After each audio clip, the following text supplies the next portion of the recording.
안녕하세요. 팀 로컬시 진행을 맡은 황민호입니다. 오늘도 충북 지역 풀뿌리 언론들과 함께합니다. 안녕하세요. 반갑습니다. 네.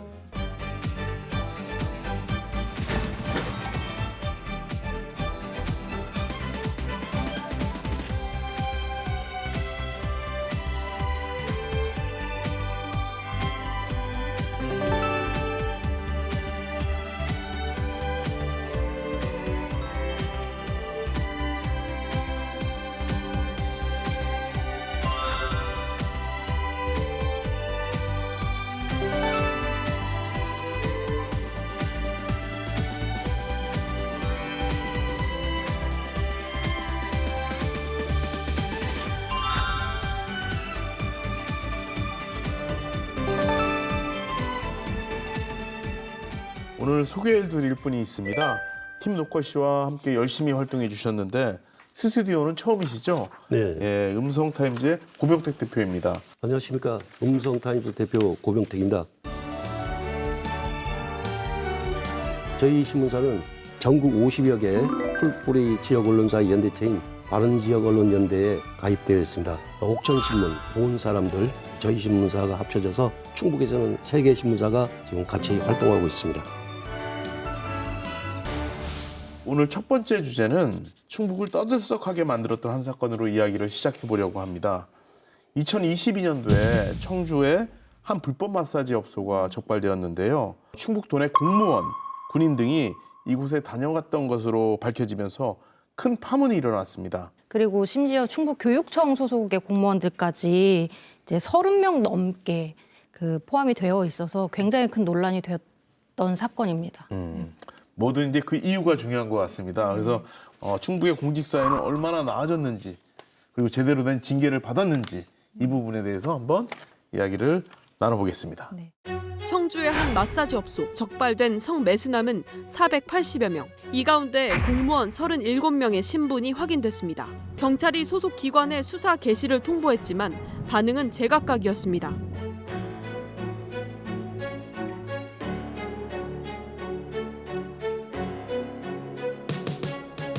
수사 이후 각 지자체에서 징계가 이뤄졌습니다. 사건에 연루된 음성의 공무원이 받은 징계는 견책.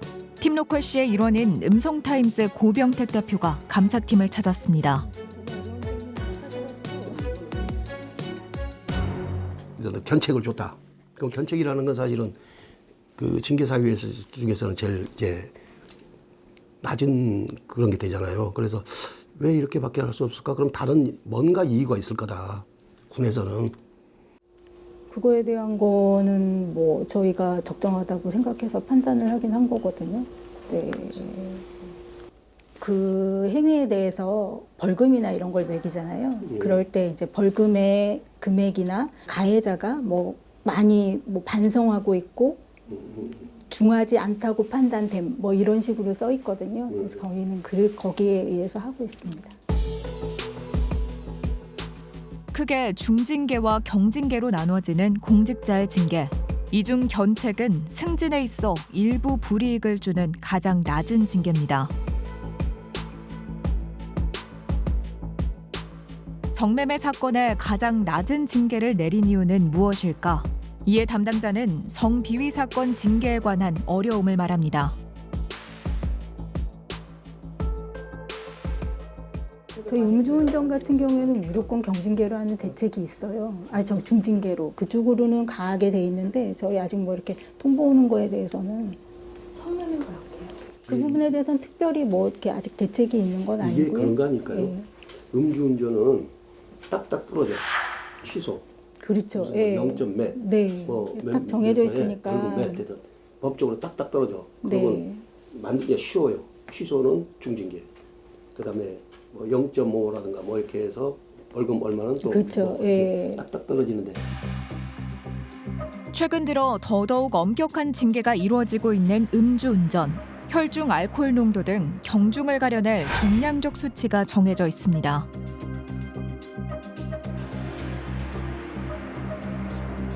그러나 성비위의 경우 비위의 정도 등을 담당자가 재량껏 판단해야 합니다. 이에 음성군은 성매매에 대해 가장 낮은 수준의 징계를 내렸습니다. 청주시의 처분 역시 견책. 저희는 경과실 비위 정도가 좀 약하고 경과실로 받고 그다음에 인사위원회에서도 경징계 중에 좀 낮은 편에 속하는 견책을 양정하신 걸로 알고 있습니다. 범죄 처분과 감사 청구 등을 담당하는 조사팀. 제작진은 처분에 대한 조사팀의 의견을 물어봤습니다. 가정이 있는 경우에서 자기가 성매매를 할 목적으로 성매매에 적발이 됐다는 수도 있고 그다음에 이제 이것도 좀 어렵습니다만 미혼인 상태이고 그다음에 의도치 않게 갔는데 그 행위까지 이루어지는 거에 거부하지 못했다. 뭐 이런 부분도 그런 부분과 이 부분과 똑같이 성자가 들어갔다고 해서 똑같은 중징계 이상을 준다? 그거는 조금 생각해볼 문제라고 생각을 합니다. 그래서 비위가 약한 경과실이라는 지자체의 판단. 과연 시민들이 납득하기에도 충분한 처분일까? 사실 그때 불법 마사지업소 사건은 공무원들이 굉장히 많이 연루되면서 굉장히 충격적으로 받아들였고 공공기관에 대한 비판도 굉장히 거셌습니다. 그래서 그런 그 시민들의 충격만큼 또 기대만큼 엄정한 처벌이 이루어질 것으로 기대하고 그렇게 될 것으로 믿었었죠. 근데 사실은 그렇게 되지 않았던 거죠. 지자체 성비위 사건 중 성매매는 높은 비율을 차지하고 있습니다. 하지만 성비위 중 절반가량은 경징계가 이루어지는 건 물론 성매매의 경우 대부분 가장 낮은 징계인 견책이 내려졌습니다. 성매매는 4대 폭력으로 규정된 엄연한 불법 행위입니다. 공공기관에 4대 폭력 예방 교육을 하도록 의무화되어 있는데요. 4대 폭력이라고 하면 성폭력, 성희롱, 가정폭력, 성매매까지 아우르고 있고 이것을 매년 실시하도록 되어 있습니다. 그렇기 때문에 가정에서 있었던 일이다 아니면 뭐 우리가 일할 때가 아니라 주말에 있었던 일까지 우리가 어떻게 통제하느냐의 문제가 아니라 그런 도덕성과 인식을 갖도록 사실 강조를 해야 되는 거죠. 무관용 원칙을 적용하고 특별 대책을 발표한 건 충북교육청이 유일합니다. 미성년자 성매매와 성추행 사건까지 잊을만 하면 터지는 교직원 성비위에 교육청이 특별 대책을 내놨습니다. 성비위를 저지르면 무관용 원칙을 적용해 범죄의 경중과 관계없이 중징계하기로 한 겁니다. 그나마 그래도 이제 충북도 교육청 같은 경우에는 미성년자를 대상으로 한 그 성매매 사건이었기 때문에 사실 도덕적 비난이 훨씬 더 컸죠. 그래서 이제 이후에 대책도 마련을 해서 많이 시급하기도 했었고 교육도 다각도로 하려는 시도를 많이 해서 그나마 조금 중징계를 했다면 나머지는 대체적으로 뭐 개인의 일탈로 치부하는 것이 대체적인 분위기라고 보면 될 것 같습니다. 팀로컬시의 황민호 기자가 사건에 연루된 또 다른 곳 영동군의 감사팀장과 부군수를 만났습니다.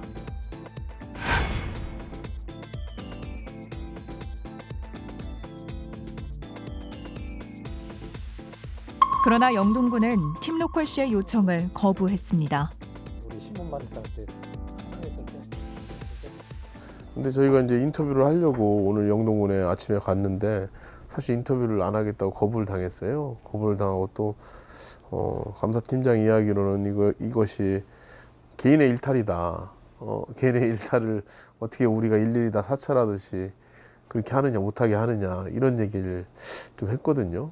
그러면은 공무원 조직이 필요가 없는 거죠. 예, 개인의 이탈이면은 그 조직이라는 자체가 필요 없는 거, 군수도 필요 없는 거고요.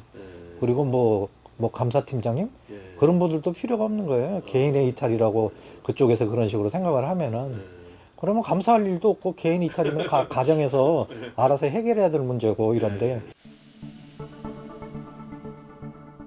이게 참 엄청난 일이다, 큰 일이다, 불법이다, 안 되는 일이라는 걸 딱 갖고 계셔야 되는데 저희가 그런 교육 내용 안에 꼭 그리고 징계 수위도 말씀하신 것처럼 이건 단순한 범죄가 아니야.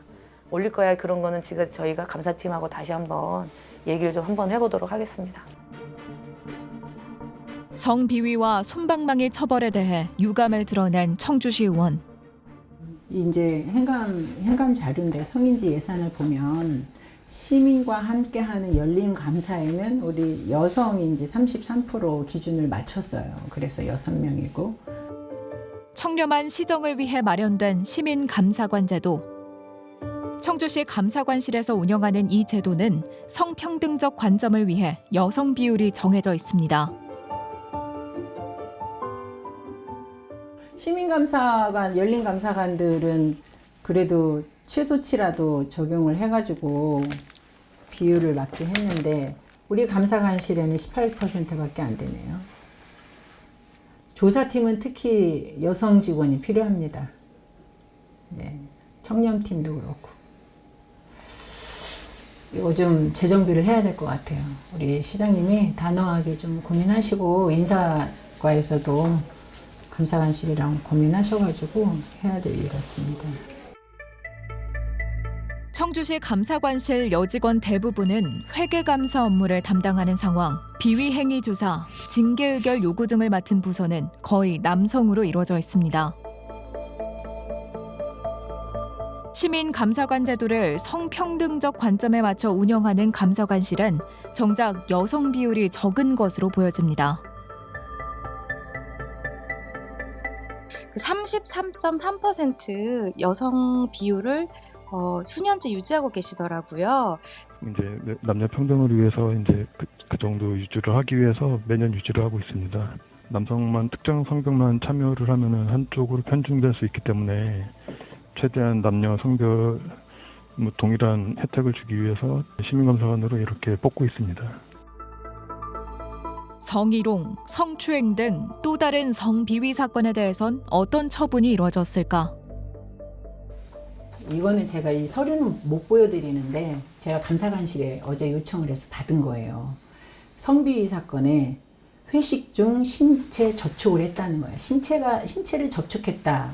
이게 성희롱이에요? 아니면 성추행이에요? 추행이잖아. 희롱은 말로 하는 거잖아. 근데 이거를 성희롱으로 했단 말이야. 이렇게 너무 유연하게 대처하시고 계시다. 그래서 그게 뭐 나왔어요? 이거는 이제 견책. 6급인데 견책 나왔고요. 분명 신체 접촉이 있었던 것으로 나타난 사건. 그러나 청주시는 이를 업무상 위력에 의한 성범죄로 보지 않고 양성평등 기본법에 의거 성희롱으로 해석한 것으로 추측됩니다.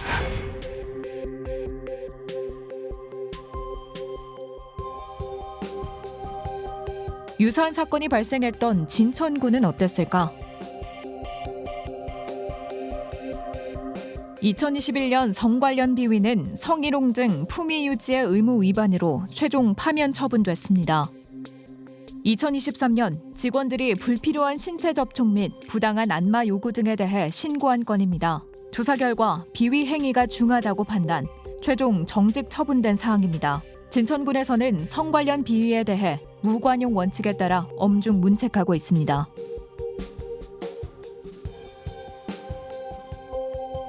성 비위에 대한 무관용 원칙 적용.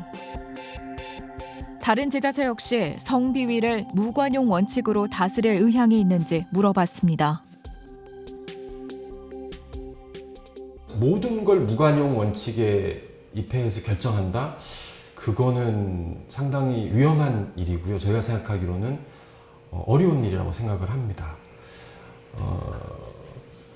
이게 개인의 인생을 좌지우지할 만큼 위법한 행위였느냐, 그 부분도 충분히 고려해 봐야 될 부분이기 때문에 성이라는 글자가 앞에 붙었다고 해서 심도 있는 내용 파악도 없이 그냥 무관용을 적용한다? 저는 좀 감사관실에 있는 조사팀장이지만 그거는 조금 무리가 있다고 생각합니다. 성매매 사건 이외 통신 매체를 이용한 음란 행위도 발생했던 음성. 이 사건 역시 기준상 가장 낮은 징계가 감봉임에도 불구하고 견책 처분이 내려졌습니다. 최종 징계에 대한 심의와 의결은 인사위원회 결정에 따라 이루어졌습니다. 근데 인사위원회는 이제 별도 기구거든요.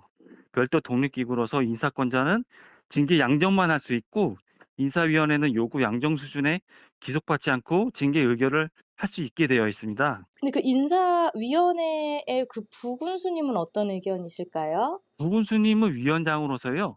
네네. 위원들의 의견을 이게 종합해서 그래서 결정을 한 거예요. 직원들이 정신적으로 무척 힘들어요. 이런 거에 대해서 징계를 받으면은 알게 모르게 소문이 나잖아요. 근데 이렇게 와서 하면 또 소문이 나잖아요. 다 그만뒀어요. 다니는 직원이 거의 없다고 보시면 돼요. 다 지금 뭐 견책받고 이래도 못 다니고 다 그만뒀어요. 되게 여기 공직사회는 아직 되게 이렇게 좀 그렇잖아요. 그렇다 보니까 못 견디고 나가요. 저희가 어떤 뭐 징계를 주더라도 못 견디더라고요. 2023년, 24년 성비위 관련 위반 행위 징계가 총 5건으로 개선책이 좀 필요해 보입니다. 그래서 향후 음성군의 보완 대책에 대해서 간략하게 실장님께서 답변해 주시면 감사하겠습니다. 네, 저희도 이제 공감하고 있고요. 예전에는 이런 사례가 없었는데 최근에 이런 사례가 생겨서 저희도 좀 당황스럽기도 하고 답답하고 아쉽고 그런 상황입니다. 공직자들의 성비위를 개인의 일탈 혹은 경과실로만 볼 수 없는 이유, 공직사회의 근간은 청렴과 신뢰이기 때문입니다. 철저한 조사와 엄중한 처벌을 위해 무엇보다 필요한 것이 있습니다. 그거는 이제 기관장의 역량이라고 보고요. 그렇게 표명했을 때 이것에 대해서 내가 이제 용서하지 않겠다 이런 걸 표명했을 때 사실 문화는 되게 달라지거든요. 지방 정부와 자치단체 장이 공공기관에 대한 신뢰, 공무원에 대한 신뢰를 무너뜨리는 좀 중차대한 사건이었다라고 봤다면 사실 징계나 처벌은 굉장히 중할 수밖에 없고요. 나중에 그 징계나 처벌에 대해 시민들이 징계 처벌에 대해서도 이해할 정도의 수준은 되었지 않았을까 싶습니다. 처벌과 징계가 만능은 아닙니다만 책임을 묻는 가장 기본적인 조치라고 생각하는데요. 그러나 현재 이뤄지는 징계는 문제의 심각성에 비해 지나치게 관대하다고 생각합니다. 사실 시청자들이 잘 이해를 못하실 것 같아요. 나는 건전한 마사지 업소에 들어갔는데 의도치 않게 거부할 수 없었다. 그러니까 어쩔 수 없어요. 당장 하면 거부하고 항의하고 나오는 게 되게 그쵸. 상식적인데 이제 감사나 신고 조사 업무는 사실 이제 성희롱이나 어떤 성매매, 갑질 이런 것에 대해서 문제의식이 굉장히 투철하게 정립이 되어 있어야 하고 또 피해자 입장에서 조사를 해야 되기 때문에 이런 성평등한 관점이 굉장히 중요할 수밖에 없는데요. 이런 업무를 관할을 하는 곳에 이제 남성만 배치가 되어 있다는 것은 사실 문제를 삼지 않을 수 없을 것 같습니다. 네. 지난 2021년에 신설된 지방 공무원 징계 규칙에 의해서 원칙대로 적용하면 되거든요. 그런데 이 규칙마저도 어기는 지자체를 저희가 지금 취재를 통해서 좀 발견하고 있는 것이죠. 그래서 이 부분에 대한 해명이 필요해 보인다는 생각입니다. 사실 이런 부분들이 지자체가 굉장히 말하기 꺼려하는 부분이기도 하다고 생각을 합니다. 그럼에도 불구하고 질문하는 사람들이 꼭 있어야 되고 이건 시민의 일상적인 책무가 되어야 된다고 생각을 하거든요. 우리 황 대표님이 가셨지만 영동 같은 경우는 인터뷰 자체를 거부하거든요. 부군수와 감사팀장을 만났고 1시간 넘게 이야기를 했는데 영동군 자체에 좋지 않은 이야기니 널리 알리고 싶지 않다. 지자체에서는 뭐 우리한테 안 좋은 이야기니까 뭐 인터뷰 회피할 수도 있고 거를 할 수도 있지만 또 그 침묵을 깨는 게 또 언론이 해야 할 일이고 또 할 수 있는 일이잖아요. 그래서 이제 지자체 입장을 계속해서 이렇게 따져 묻고 또 이제 그 침묵을 깨는 그 언론의 역할이 참 중요한 것 같다는 생각이 듭니다. 주권자가 누구인지 까먹고 있는 것 같아요. 이 공공에 관한 정보는 선출직 공직자와 행정공무원의 것이 아니거든요. 사실 그렇죠. 주민들에게 알려야 되고 주민들의 것이라 생각해서 당연히 해야 되는데 어느 순간 그들이 그들이 갖고 있는 소유물로 전락해 있는 게 너무 안타깝고요. 우리가 청렴도라 말하는 부분에 이런 부패 상권도 상당한 영향을 미치는 것 같아요. 국민권익위에서 해마다 평가하는 종합청렴도에도 부패 공직자가 발생할 경우에 감점으로 작용합니다. 이제 1등급에서 5등급까지 이렇게 나눠지는데 전국에서 최하위 등급인 5등급을 충청북도가 받았습니다. 이제 17개 광역 지자체 중에서 5등급을 받은 곳이 충청북도가 유일하다고 합니다. 그리고 시, 군 단위로 들어가면 이제 1등급을 받은 곳은 단 한 곳도 없었고요. 이제 4등급에 제천, 단양, 보은이 이렇게 이름을 올렸습니다. 그리고 그 외로는 이제 충북교육청이 전국 17개 시도교육청 중에 최하위 수준인 4등급을 받았다고 합니다. 많은 지역민들이 청렴하고 신뢰가 가는 공직문화를 원하고 있습니다. 물론 제일 중요한 건 비위 자체가 일어나지 않는 거고요. 철저한 예방과 근절, 그리고 온당한 처벌이 있는 공직문화에 대해 생각해 볼 필요가 있겠습니다. 이번 주제는 특히 더욱 팀 로컬시의 연대가 힘을 발휘했던 것 같습니다. 지역 언론의 존재의 근거, 그리고 우리가 연결하고 연대해야 하는 이유에 대해 확신할 수 있었습니다. 팀 로컬시 멤버들 모두 고생하셨습니다. 다음 주제로 넘어가 보겠습니다. 우리 정윤채 기자가 준비했죠? 베트남 전쟁 고엽제 피해자분들에 대한 이야기를 준비해 보았는데요. 고엽제 후유증의 아픔이 그 참전군인 당사자분들뿐만 아니라 이제 그 참전군인 분들의 2세, 3세까지도 이어지고 있다고 합니다. 그래서 고엽제 후유증으로 고통받고 있는 이제 2세, 3세 가족분들을 한번 만나봤습니다.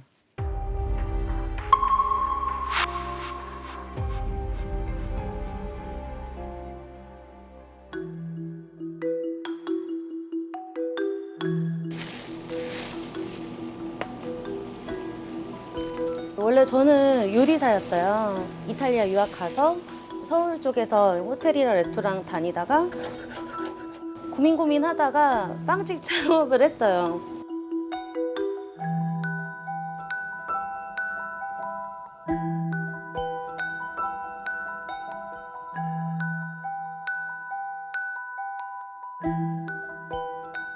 손님들도 왜 이렇게 자주 쉬냐고 그러면 마음이 조금 안 좋긴 해요. 근데 뭐 미안해도 어쩔 수가 없더라고요.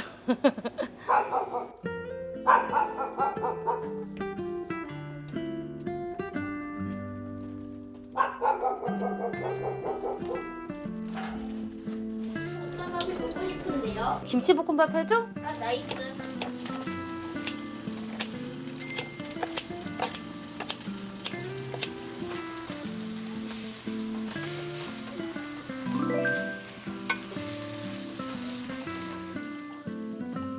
오구 꿀꺽꿀꺽.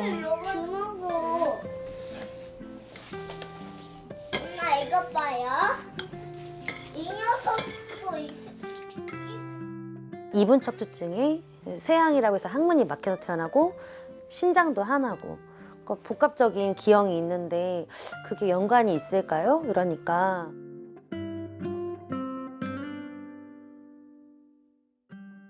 할아버지 쓸까? 네? 야, 안 해? 안 해? 할아버지 써 그럼 할아버지. 괜찮아? 마음에 들어? 이거야? 야.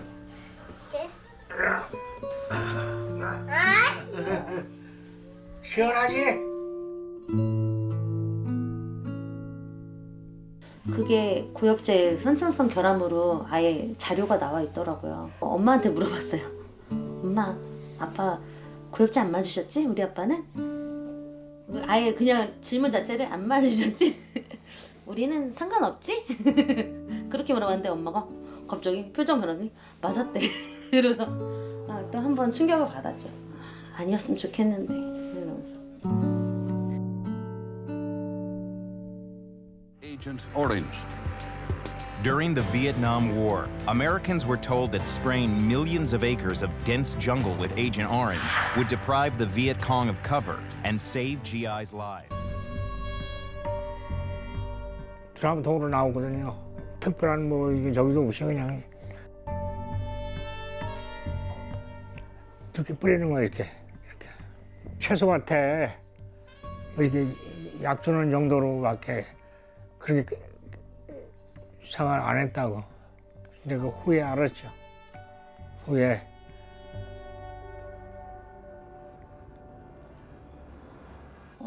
일단은 아빠가 자책할까봐 그것도 좀 신경이 쓰였고 이 얘기를 꺼낼까 말까. 차라리 상관없었으면 좋겠다. 엮이고 싶지 않았다. 이런 생각이 들었어요. 처음에는. 왜냐면은 뭔가 그런 판도라의 상자를 열기 전에 느낌 있잖아요. 뭔가 큰 일이 벌어질 것만 같은데 너무 커서 내가 감당을 못할 것 같은 그런 느낌?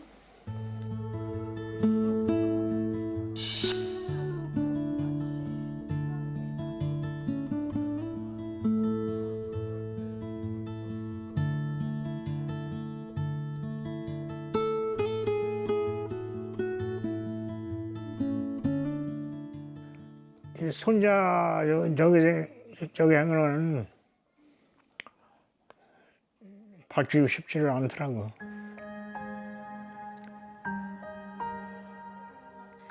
별로 기억하고 싶지도 않고 하니까. 예. 엮이고 싶지도 않은 거예요. 이런 사실도 참 이게 참 너무 늦은 거야 말하자면. 국가에서도 그렇고.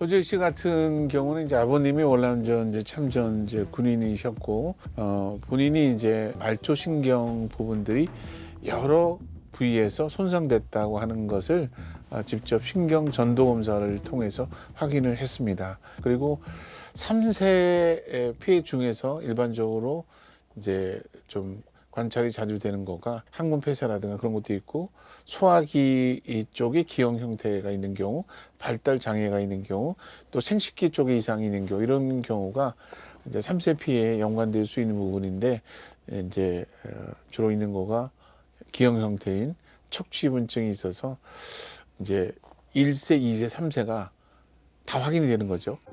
할아버지 다녀오겠습니다. 빠빠이.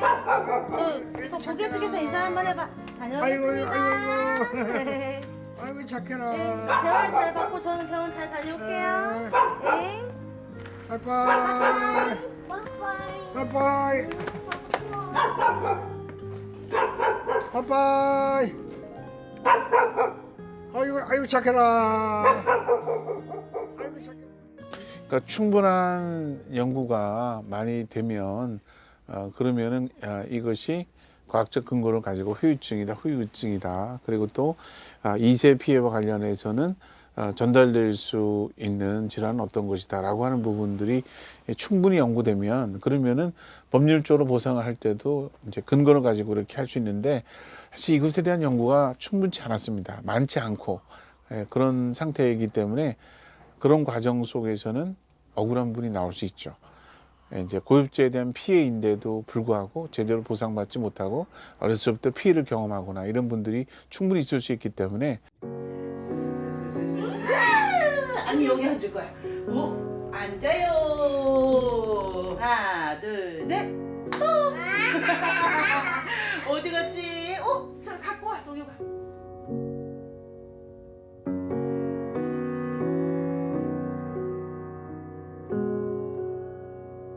국가가 결국에서는 국민들을 보호하기 위한 것이 아니냐라는 생각에서 이제 고엽제 2세, 3세 피해에 대한 조사를 더 해야 되고 그것에 대한 과학적 근거를 분명히 마련해서 지금 피해자로서 의심되는 분들이 제대로 잘 보상도 받고 치료도 받을 수 있고 이런 배려를 해야 될 것 같습니다.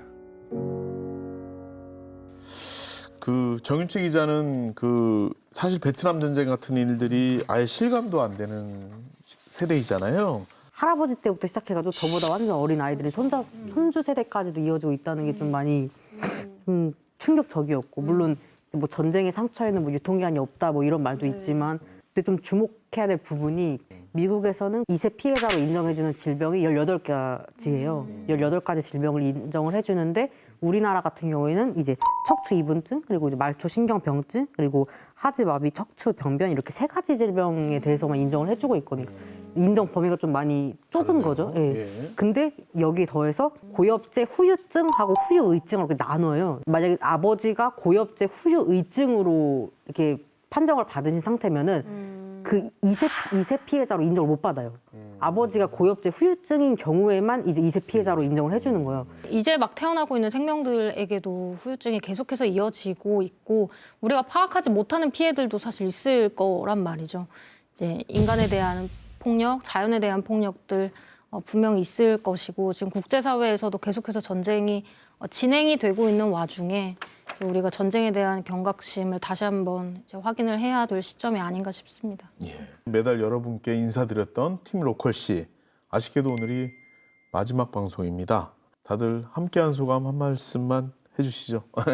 참 든든한 생각을 하고 있거든요. 매회 이제 방송을 볼 때마다 참으로 든든하다. 그리고 어떻게 이런 취재들을 그 구석구석 그 지역 곳곳을 들어가서 취재를 했는지. 그 로컬실을 시작으로 앞으로도 좀 이렇게 좀 서로 이렇게 연결되고 또 좀 연합 취재할 수 있는 기회가 많이 생기면은 좋지 않을까 생각합니다. 부탁드리겠습니다. 저희가 7군데의 언론사가 모였잖아요. 그래서 7배의 어떤 효력이 있을 거라고 생각을 했는데 10배, 20배의 효력이 있었던 것 같아요. 더 확장이 되고 완성이 되는 듯한 그런 느낌을 많이 받아서 너무 소중한 경험이었습니다.